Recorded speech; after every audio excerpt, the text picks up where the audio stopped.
The sound of splintering wood is not exactly what a man wants to hear before breakfast. Yet there it was again, my ranch gate groaning like an old soldier as Karen's shiny white SUV barreled straight through it like she owned the place. For her, my land wasn't property. It was a shortcut. She didn't wave. She didn't ask. She just blasted past with her sunglasses on like some queen of suburbia. The first time I thought it was a mistake. The second time I thought she was testing me. By the third, I knew she was daring me. And let me tell you, I'm not the kind of man who takes kindly to being dared, especially not on my own land. What Karen didn't know was that while she was busy playing HOA royalty, I was busy building a trap she'd never see coming. Before we dive in, drop a comment below with where you're watching from and what time it is there. When I bought the ranch, I pictured peace. Wide open skies, cattle grazing at dawn, and a wooden gate that swung closed with a satisfying thud every night. After 30 years of construction, jobs, dust in my lungs, and HOA rules telling me what color my mailbox had to be, I wanted quiet. I wanted to breathe without some clipboard warrior knocking on my door about community standards. My ranch sat in the edge of Pine Hollow, a sprawling HOA-governed subdivision that had more rules than the state constitution. Luckily, my deed was outside their jurisdiction. I wasn't in their HOA, didn't pay their dues, and didn't have to answer to their president. The boundary line was marked by that gate of mine, a heavy cedar-framed arch I built with my own 2 hands lined with iron hinges swinging across the gravel drive. It was my line in the sand, and I was proud of it. I hadn't even been here a month before I met her. Karen, perfectly coiffed blonde bob, oversized sunglasses, and a brand new SUV with a HOA-strong bumper sticker. She slowed down, rolled her window down halfway, and gave me a smile that didn't touch her eyes. "Lovely place," she said. "Thanks," I replied. Then, without another word, she pressed the gas and drove right through my closed gate. The hinges screamed. The cedar scraped across gravel, and before I could process what happened, she was halfway across my pasture, kicking up dust, like she was late to her own coronation. I stood there dumbfounded. My first thought was, maybe she was lost. Maybe GPS told her my ranch was a shortcut. But the boldness in her face, that dismissive half-smile as she waved in her rearview mirror. No, this wasn't a mistake. I spent the evening repairing the gate, muttering to myself. Reinforced the hinges, reset the posts deeper in the soil. I chalked it up to bad manners and hoped it wouldn't happen again. Of course it did. A week later, same thing. I heard the rumble of her SUV turn just in time to see her nose over the hill, barreling straight at my gate. This time, she didn't even slow down. She blasted through like she was storming Normandy. I ran out to the porch, waving my arms. "Hey, that's private property!" I shouted. Her response, a laugh. She leaned out the window and shouted back, "Community easement," before disappearing down the drive. Community easement? My blood boiled. I knew my deed backward and forward. There was no easement, no shared road, no right-of-way, but she said it like a commandment from the Book of Karen. That night, I went down to the local feed store for supplies. And wouldn't you know it, 2 old-timers there shook their heads when I mentioned her. "You got Karen driving through your land," one of them said, spitting sunflower seeds into a paper cup. "Afraid so," I replied. "Good luck with that. She runs the HOA like a little kingdom. Folks have been fighting her for years." The other chimed in. "She'll bleed Udry with fines and complaints if you ain't careful. Best to let her be." I didn't like that advice. Let her be. Let her tear down my gate every week like she owned it. Not on my land, not in my lifetime. The third time it happened, I caught her in the act. I was stacking firewood by the barn when I heard the familiar crunch of gravel. I dropped the logs and marched out. There she was, revving her SUV right in front of the gate. She saw me and smirked. "You really ought to keep this open," she said through her rolled-down window. "This is my gate," I shot back. "My property. You're trespassing." She raised her chin lips, curling like she tasted something sour. "Don't be so selfish. This road saves me 10 minutes every morning. It's community spirit, community spirit." I laughed, though nothing about it was funny. "Lady, this is trespassing. You're damaging my property." Her smirk hardened. "You're new here. Maybe you don't understand. The HOA sets the rules around here. You're not above them." That was the first time I heard the word HOA like it was some divine, right? Like she wore a crown because she chaired a board of busy bodies. I told her to turn around. She didn't. She drove through anyway, dust spraying my boots. I repaired the gate again, but it wasn't about cedar and hinges anymore. It was about principle. Every splinter felt like an insult. Every dent was her laughing in my face. The worst part, other board members started following her lead. A couple of times I saw a convoy of HOA vehicles cruising across my land like it was their new access road. They waved at each other, waved at me like I was just the groundskeeper. One afternoon, I found an envelope tucked into my mailbox. Official HOA letterhead, a violation notice. My heart sank as I read it. Dear resident, you are in violation of HOA standards for maintaining unsightly structures. The ranch gate at the entrance of your property does not conform to community aesthetics. Please remove it immediately or face fines. I nearly laughed myself sick. I wasn't even in their HOA. My land was separate, deeded, and paid for outright. But there it was, black ink on white paper in order to tear down every gate they kept ramming through. I drove down to the town clerk's office to double-check the records. Sure enough, I was right. No easements, no HOA oversight. My gate was mine. Still, that letter felt like a warning shot. Karen wasn't just some entitled driver. She was starting a war. And if there's one thing you learn building houses for 30 years, it's that every structure, every wall, every roof, every gate, eyes only as strong as the man willing to stand behind it. Karen thought she could scare me with paperwork and SUVs. But I'd built more than gates in my life. I'd built foundations, and I was about to build something that would end her shortcuts once and for all. By the end of that first month, I knew my little slice of peace had turned into a battleground. Karen wasn't just using my gate, she was flaunting it. The more I resisted, the bolder she became. It started small. She'd drive through once or twice a week, usually in the mornings. Her SUV tires chewed through my gravel dust clouds, drifting over my porch like a sandstorm. But then she got brazen. Afternoons, evenings, even late at night. I'd be out back feeding my horses and hear the low growl of her engine in the distance. Sure enough, headlights would pierce through the dark, my gate swinging open like some toll booth she refused to pay. One Sunday morning, I decided to block her path by parking my old Chevy pickup right inside the gate. I figured if she wanted her shortcut, she'd at least have to look me in the eye. I sat on the tailgate, sipping coffee, waiting. Didn't take long. Dust on the horizon, then the familiar shape of her SUV barreling down the road. She slowed when she saw me, then leaned out her window with that same smug grin. "You're wasting your time," she said. "This road is for everyone." "No, ma'am," I replied evenly. "This road is for me. The deed says so." Her sunglasses glinted. "You can't own land that blocks community access. It's against the law." I nearly choked on my coffee. Against the law. I'd checked the county records twice. She was bluffing, but she did it so confidently you'd think she'd written the law herself.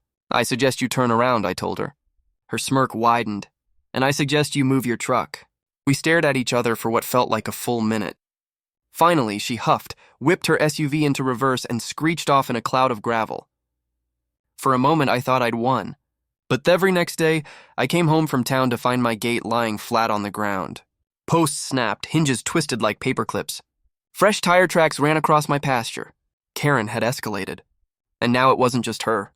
That week, I spotted at least 2 other HOA members following her lead. A maroon minivan with a Pine Hollow HOA proud decal and a silver sedan with the board treasurer's name on the license plate frame. They rolled across my property as if it had been deed to them personally. It wasn't random. It was coordinated. Karen was turning my land into a shortcut for the whole HOA. I tried reason again, though. Heaven knows why.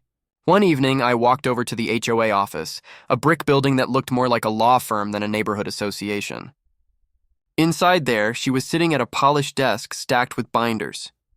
Karen looked up from her papers with a look of pure disdain, like I was some farmhand tracking mud on her marble floors. "We need to talk," I said firmly. "Oh, good," she replied sweetly. "You're here about your fines. My what?" She slid a paper across the desk. It listed violations against me, unapproved structures, land failure to comply with HO road easements. Each line came with a dollar amount beside it. "Altogether nearly 300. You're out of your mind," I said. "I'm not even in your HOA." Her tone sharpened. "Don't play games. Every property here falls under our community charter." "That's a lie and you know it," I snapped. "The county clerk confirmed it. I'm outside your boundary lines." Karen leaned back in her chair, tapping her manicured nails against the armrest. "Boundaries are flexible when community welfare is at stake."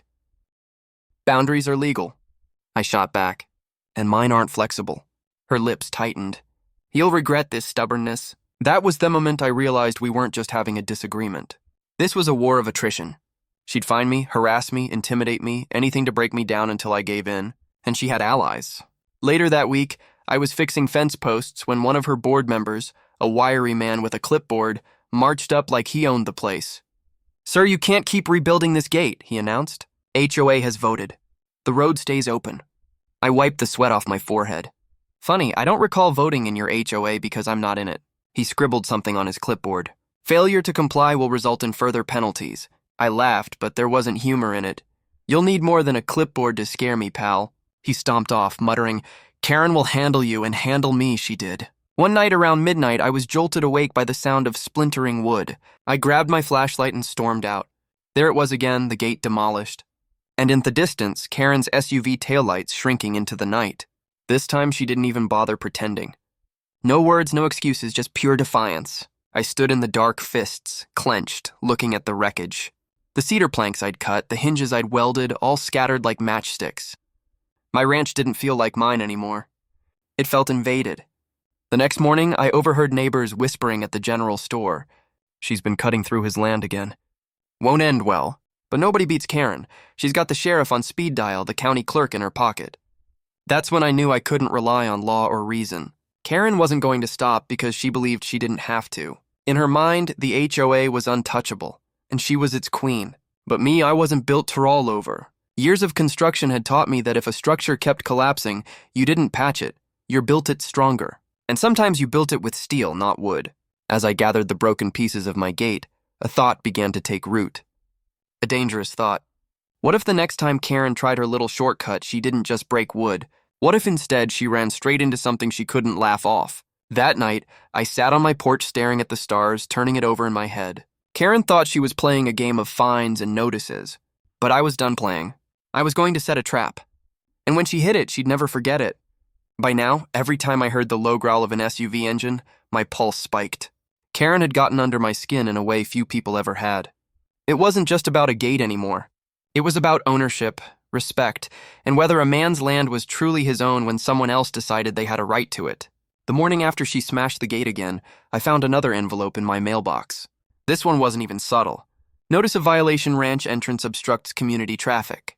Remove gate within 7 days or face daily fines of $250. I stood there on the porch letter, trembling in my hand. I wasn't even in their HOA. Yet somehow they thought slapping fake fines on me would break me. That same afternoon, Karen herself marched up to my porch, clipboard in hand heels, clicking on my wooden steps like she was walking into a courtroom she already owned. "You've been warned," she declared, waving the paper. "Take down that gate or the HOA will escalate legal action." I leaned against the doorframe, arms crossed. "Karen, this isn't your land. This isn't your road. You don't get to make rules here." Her face flushed. "I am the president of Pine Hollow HOA, and every road within this community, I cut her off." "This isn't within your community. My deed proves it." For a second, I saw her falter. But Karen wasn't the type to admit defeat. She straightened her blazer and jabbed the paper toward my chest. "You're a selfish man," she hissed. "You're denying your neighbors access. This road is a public benefit." I couldn't help but laugh. "You mean it's a shortcut for your morning coffee runs? Don't dress it up as some noble cause." Her eyes narrowed, venomous. "You'll regret this." Then she turned on her heel and stormed off. The next week was a circus. HOA board members began inspections of my ranch. Men with clipboards showed up, uninvited, peering over my fence like vultures. They snapped photos of my barn, my livestock, even the hay bales stacked out back. I confronted one of them, a wiry fellow with sunken eyes and a smirk, and he had the audacity to say, "Documenting violations." Violations of what I demanded. "Community standards," I barked out a laugh. "This isn't your community." He didn't even answer, just scribbled something down and left. That night, as I sat on my porch, I heard tires crunching over gravel again. Karen's SUV headlights cut through the dark. She didn't slow down at the gate. She rammed through what little repair I'd managed. My dogs barked, my horses spooked. She flirted across my land, then disappeared into the night. Something inside me shifted. That was a moment irritation hardened into resolve. The breaking point came 3 nights later. It was close to midnight when I heard the screech of tires and the crash of wood splitting. I stormed outside. Shotgun slung over my shoulder, more for show than for use. By the time I got to the drive, my gate was once again in pieces. Only this time, Karen wasn't alone. 3 cars had plowed through. Hers in the lead, 2 HOA board members behind. They hooted like teenagers sneaking into a fairground, headlights bouncing across my pasture. I shouted until my voice cracked, but they didn't stop. They were making a point my land was theirs now. The next morning, I went into town to complain at the sheriff's office. The deputy listened, chewing on a toothpick, then shook his head. "Without video proof, it's your word against theirs," he said. "And you know Karen's got influence. She'll spin it as you blocking a community road. So that was that. No help from the law." I drove home fuming, gripping the steering wheel so hard my knuckles ached. If the law wouldn't protect me, I'd protect myself. The following evening, as I hammered the last hinge onto a makeshift replacement gate, Karen showed up again. This time, she didn't bother with pleasantries. "You're wasting your time," she said, stepping out of her SUV. "We'll keep driving through until that gate is gone." "Accept it." I straightened up, sweat dripping down my back. "You think you own me? Think again. This is my land and I'll defend it."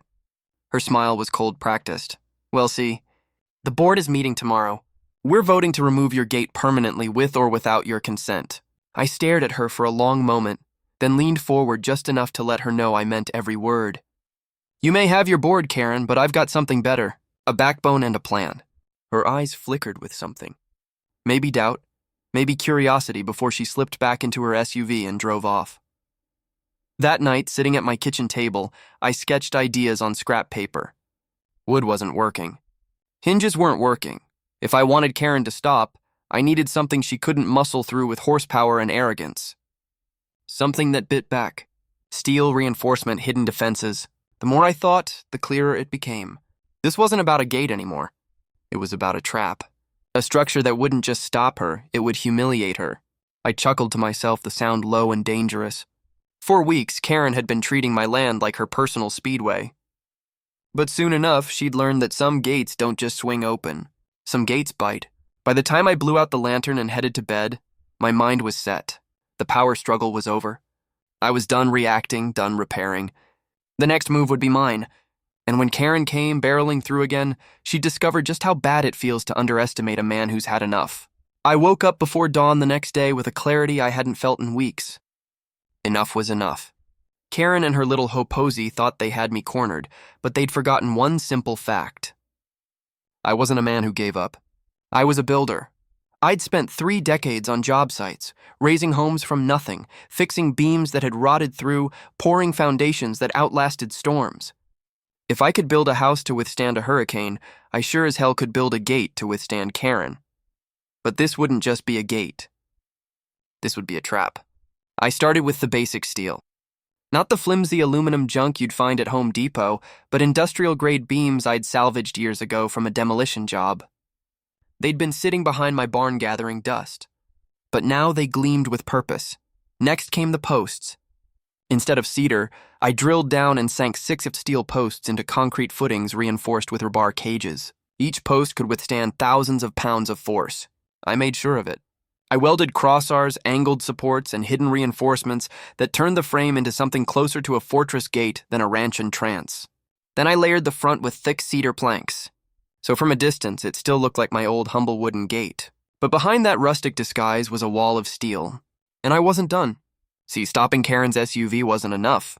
I wanted to end the shortcut once and for all. So I got creative. I dug shallow trenches just beyond the gate and filled them with tire-popping surprises. Hardened steel spikes set into concrete troughs camouflaged beneath gravel. If someone tried to ram through again, the gate would hold them and the spikes would shred their tires like paper. It was a design born of frustration, but refined with precision. Every measurement exact, every weld perfect. I worked through the night's lantern light, flickering against steel sweat running down my back. My dogs lay nearby, heads resting on their paws, watching as if they knew their master was preparing for battle. Neighbors passed by on the main road, curious. 1 or 2 stopped to chat. "You fixing that gate again?" one asked. "Not fixing," I said with a grin. "Upgrading?" They raised their eyebrows, but no one pressed further. Around here, you learn not to meddle in another man's feud. Of course, word got back to Karen. 3 days into my project, I caught her SUV parked just beyond the property line, engine idling. She watched me through tinted windows, cell phone in hand, likely recording. I kept working, hammer ringing against steel, ignoring her glare. Finally, she rolled down her window. You really think you can stop progress? She sneered. I didn't even look up. No, but I can stop you. Her laugh was sharp, brittle. Well, see. The board meets tomorrow. We're filing an injunction. Good luck, I muttered, sparks flying as I welded another seam. She drove off tires, spitting gravel in protest. That night, my buddy Hank stopped by. Old rancher face weathered like leather hands, calloused from decades of fence mending. He leaned against the post watching me work. You're playing with fire. You know that, he said. I know. She's got the sheriff on speed dial. She'll scream harassment the second this backfires. Then I'll make sure it doesn't backfire. He studied me for a long moment, then chuckled. Hell, I like your style. Need an extra pair of hands. Together, we finished the last reinforcements, tightening bolts, testing welds, checking alignments. When we finally stepped back, sweat-soaked and exhausted, the gate stood proud, deceptively simple on the outside, indestructible within. Looks just like the old one, Hank said. But it ain't, is it? I shook my head. Not even close. By the fifth day, the trap was complete. The gate swung smoothly on reinforced hinges locking into steel brackets set deep into the concrete. The trenches were covered seamlessly with gravel, the spikes invisible unless you knew where to look. Even the posts were painted to match the old cedar, blending in perfectly with the ranch aesthetic. To the untrained eye, it looked like the same flimsy barrier Karen had smashed a dozen times. But to me, it looked like justice. That evening, as the sun dipped low and painted the sky in golden crimson, I sat on my porch staring at the finished product. My hands were blistered, my back ached, but my heart was steady. For weeks, Karen had treated me like a pushover, some lonely rancher she could bully. She thought fines, threats, and SUVs made her untouchable. But she'd forgotten the oldest rule in the book. Every bully eventually meets a wall they can't knock down. And tomorrow, when she came roaring through again, she'd find out just how hard that wall could hit back. I leaned back in my chair, dogs at my feet, and whispered to the quiet evening air, Come on, Karen, I'm ready. The trap was set. All I had to do now was wait. And if there was one thing I'd learned about Karen, it was that patience wasn't one of her virtues. She couldn't resist proving herself. She had to win, had to show dominance. Sooner or later, she'd come barreling through my land again. It didn't take long. On a bright Saturday afternoon, the sound came. The low, throaty growl of her SUV rolling, down the road louder and louder until the gravel trembled beneath her tires. I sat down my coffee cup on the porch rail, leaned back in my chair and watched. There she was. Perfect hair, oversized sunglasses, jaw set with that smug determination I'd come to know too well. Behind her followed two other vehicles, the HO treasurers, maroon minivan and another board member's sedan, a convoy of arrogance. Karen didn't slow down, no tone bit. She revved harder, speeding up as though the very act of smashing through my gate gave her power. I held my breath as her SUV closed the distance. Then it happened. The moment her bumper hit the gate, refused to budge. Instead of splintering like before, it stood unshaken, anchored into its steel core. The sound was like a gunshot metal against metal, the echo of finality. Her SUV jolted violently. The front end crumpled with a sickening crunch. Airbags exploded. White smoke puffing out of the windows. Tires shrieked against gravel as momentum carried her forward another foot before the reinforced steel held her like a fly caught in amber. And then came the spikes. As her rear tires skidded over the disguise, trenched the steel teeth bit deep, ripping rubber apart with a sound that made me wheeze even from the porch. Pop, pop, pop. Within seconds, her SUV zagged forward on shredded wheels, hissing like a wounded animal. The convoy behind her screeched to a halt, too late to save her. The minivan swerved into the ditch, fishtailing before stalling out. The sedan, brake-hard horn blaring, narrowly avoiding piling into her bumper. Dust settled over the scene, hanging in the summer air like smoke after a battlefield skirmish. For a long moment, everything was silent. Then the screaming began. Karen flung open her door, stumbling out in a cloud of airbag dust. She coughed, eyes wide, face twisted with fury. "What have you done?" she shrieked, pointing at me as though I just committed a crime against humanity. I stayed seated on the porch, calm as a preacher on Sunday morning. My dogs barked at her but stayed at my side, tails stiff with tension. "What I've done," I called back, "is stop you from trespassing." Her voice cracked into a shrill pitch. "This ice illegal you've put live at risk." I stood slowly, walked down the steps, and approached the wreck. The closer I got, the clearer the picture. Her SUV's bumper bent like a crushed soda can, airbags dripping fluids dripping onto the gravel. It was a mess. But me? I smiled. "You were warned," I said evenly. "Over and over. You chose this." She stomped her heel into the ground, trembling with rage. "You're finished. The HOA will bury you in lawsuits." I raised an eyebrow. "On what grounds?" "You drove through Apervit Gate on private property without permission. That's trespassing." And lucky for me, I tapped my pocket, pulling out a small device.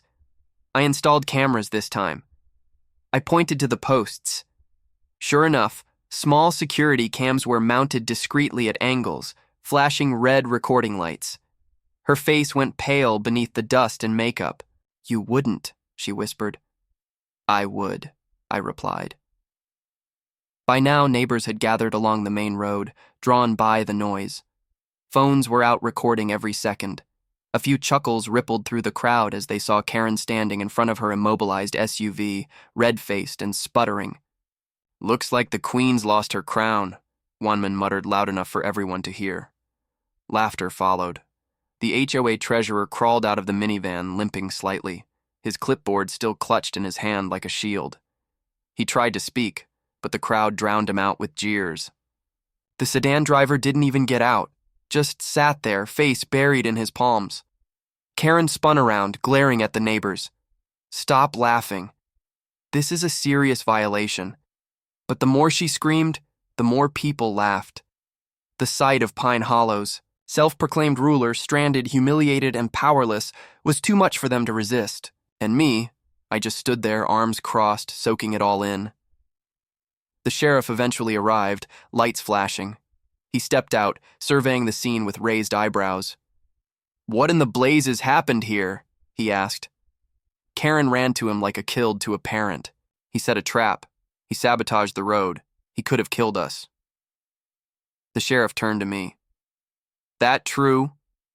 I shook my head. "This isn't a public road. It's my private property. She's been trespassing for weeks. I reinforced my gate and installed cameras. You'll find everything you need on the footage." Karen Yaff dropped. "You can't." "Ma'am," the sheriff interrupted voice. "Sharp. You've been warned before about pushing boundaries. If these cameras show what he says they do, you're the one in trouble." The crowd cheered. Phones held high. Karen's face went crimson, eyes darting from me to the sheriff to the neighbors, recording her downfall. For once, she was speechless. I walked up to her SUV, tapped the hood, and said loud enough for everyone to hear, "Shortcuts closed, Karen." The crowd erupted in laughter, whistles echoing down the road. Karen covered her face, screaming muffled curses before retreating back into her ruined SUV. The sheriff shook his head. "We'll be in touch, but from the looks of it, you're in the clear." I nodded, watching as the tow trucks arrived to drag away her convoy of shame. And as the dust settled once more over Pine Hollow, I felt something I hadn't in weeks. Peace. Because Karen had finally learned the hard way that not every gate can be broken. Some gates fight back. If there's one thing I learned from all this, it's that Karen never admitted defeat. Even with her SUV crumpled, her tires shredded, and half the neighborhood laughing at her expense, she wasn't finished. No humiliation just made her more dangerous. The very next morning, I woke up to find another envelope in my mailbox. This one was thicker, heavier. Inside was a stack of papers stamped with official-looking seals. At the top, notice of legal action. According to the document, the HOA was suing me for reckless endangerment, property damage, and willful obstruction of community easement. They demanded I not only remove my gate permanently, but also pay for the emotional distress suffered by Karen and her fellow board members. The cherry on top, They wanted me to cover the repair costs of her SUV. I laughed so hard I nearly spilled my coffee. Still, the audacity of it made my blood boil. Here, I was the victim of months of trespassing and vandalism, and somehow I was the one being painted as a criminal. I didn't waste time. I drove straight into town to see an attorney, a sharp-eyed woman named Martha, who'd been practicing property law longer than Karen had been harassing people. She leafed through the papers, shook her head, and smirked. "Classic HOA overreach," she said. "They don't have jurisdiction over your land and they know it, but they're banking on you folding under pressure." "Well, folding isn't in my vocabulary," I replied. She chuckled. "Good, because this is going to be fun." Martha filed a countersuit within the week. Trespassing, destruction of private property harassment, and attempted fraud through false fines. And thanks to my cameras, we had everything on tape. Karen smashing through the gate, HOA members tailgating her in the aftermath of their little joyride. When Karen realized I wasn't backing down, she doubled down. 2 days later, I came home to find a group of board members standing outside my gate, with clipboards shouting loud enough for the whole street to hear. "This man is dangerous," one cried. "He set a trap that could have killed children. Unsafe structures violations everywhere," another added. Karen herself stood in the center, waving papers like a general rallying her troops. "We cannot allow one stubborn man to endanger our community. He will pay for what he's done," neighbors gathered. But unlike before, the crowd didn't side with her. They murmured among themselves, some shaking their heads, others recording on their phones. The tide was turning. I stepped onto my porch, arms crossed, and raised my voice. "You all want the truth. Watch the footage. Every single time she plowed through that gate, every fake fine, every trespass, it's all on camera." Then I pointed to the crowd. "You've all seen it with your own eyes. This isn't about safety. This is about control." Murmurs turned into shouts. Someone yelled, "We're tired of the HOA bullying us."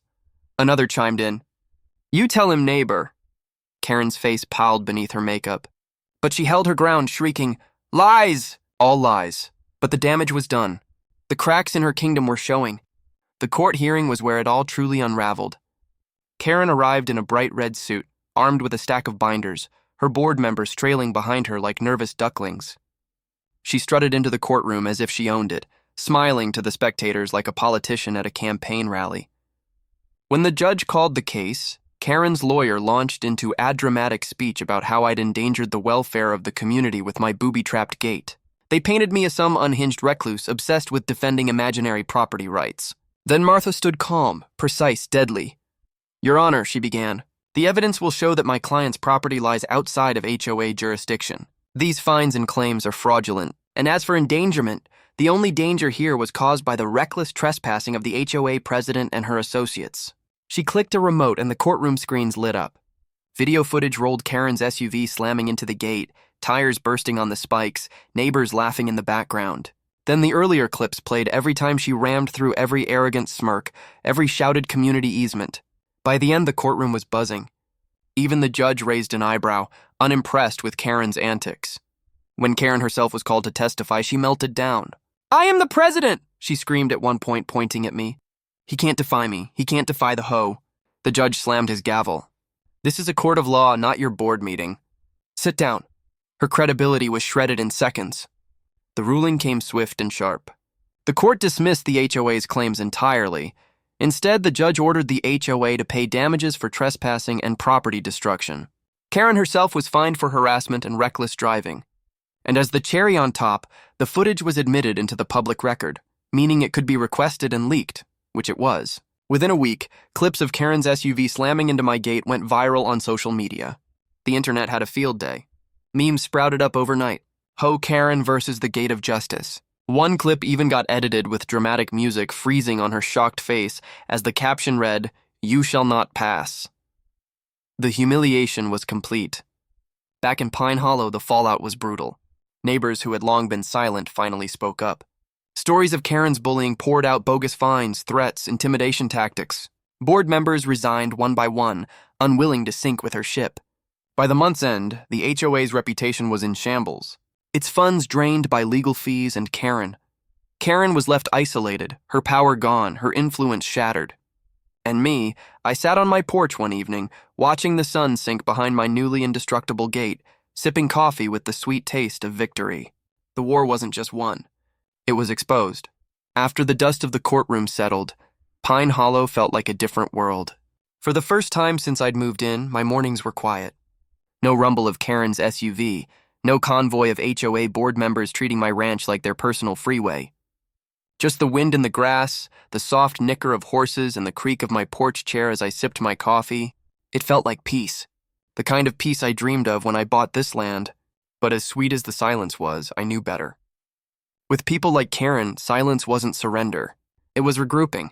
So I stayed vigilant. Weeks passed, though, and the most I saw of her was a blur of blonde hair as she slunk into her house, avoiding the neighbors' eyes. Word was spreading fast. Folks in Pine Hollow whispered about her fall from grace. The once untouchable HOA president had been reduced to a cautionary tale, her name muttered with equal parts scorn and amusement. I thought maybe, just maybe, she'd finally learned her lesson. Then, one afternoon, a certified letter arrived.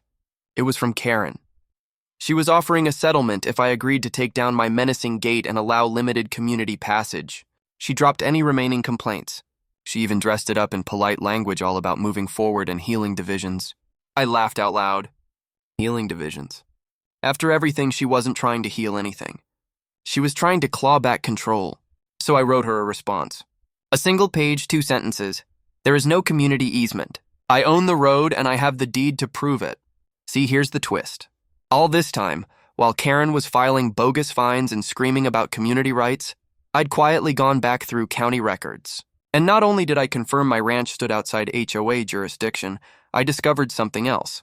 The road she loved so much, the shortcut she claimed as community property, it wasn't even listed as public. It was mine. Deed tome paid for in full. Karen and her board had been trespassing on my private road. Every dollar she spent on lawsuits, every ounce of energy she wasted trying to dominate me, it all crumbled with a single document. I'd been holding on to that knowledge like a loaded gun, waiting for the right time to reveal it. And now the time had come. When Karen received my response, the meltdown was immediate. She stormed onto my property one last time, waving the letter like a flag. "This is fraud!" she screamed, her voice echoing across the fields. "You can't own that road. It's for the community." I walked calmly to the edge of my porch, folded arms resting on the railing. "Check their records, Karen. County clerk's office. Deeds in my name. Always has been." Her face twisted, eyes wide with disbelief. She sputtered like a car with no gas. That's impossible." "No," I said. "What's impossible is you ever setting foot on this road again. Consider yourself trespassed." Neighbors had gathered again, phones in hand, recording every word. And when Karen realized she was outnumbered, outrecorded, and out of power, something in her broke. She let out a strangled scream, stomped her heel into the dirt, then spun around and stormed off for the last time. From that day forward, Karen never drove through my gate again. The HOA, stripped of its tyrant leader, limped along quietly, its remaining members more interested in trimming hedges than bullying ranchers. And me, my ranch, finally became the sanctuary I'd imagined. The gate stood tall, stronger than ever, guarding not just my land, but my dignity. Every time I walked past it, I smiled. Not just because I'd won, but because I'd done it the right way. I hadn't stooped to Karen's level of intimidation and lies. I'd built something unbreakable, stood my ground, and let the truth do theirest. Sometimes justice doesn't arrive in the form of sheriffs or judges. Sometimes it comes in the shape of agate, a gate that refuses to fall no matter how many times. Arrogance tries to break it down. And for me, that was the sweetest victory of all. Looking back now, I realize this story wasn't just about a gate or an SUV or even a woman named Karen. It was about boundaries and the courage it takes to defend them. Life will always have people like Karen, folks who think rules don't apply to them, who try to push past your lines, laugh at your warnings, and act like you're no means nothing. They'll test your patience. They'll push and push until you either break or you build something stronger. I chose to build. And that's the lesson I want to leave with you. In life, your gate might not be made of wood and steel. It might be your time, your energy, your dignity, or your peace of mind. But whatever it is, don't let anyone trample through it just because they think they can. Set your boundaries. Reinforce them. And when someone refuses to respect them, don't back down. Because at the end of the day, respect isn't given, it's earned. And sometimes you have to demand it. So I'll ask you this. What's the gate in your life that you need to protect? Drop your answer in the comments. And if you enjoyed this story, hit that subscribe button because trust me, there are plenty more HOA battles and Karen dramas videos are upcoming.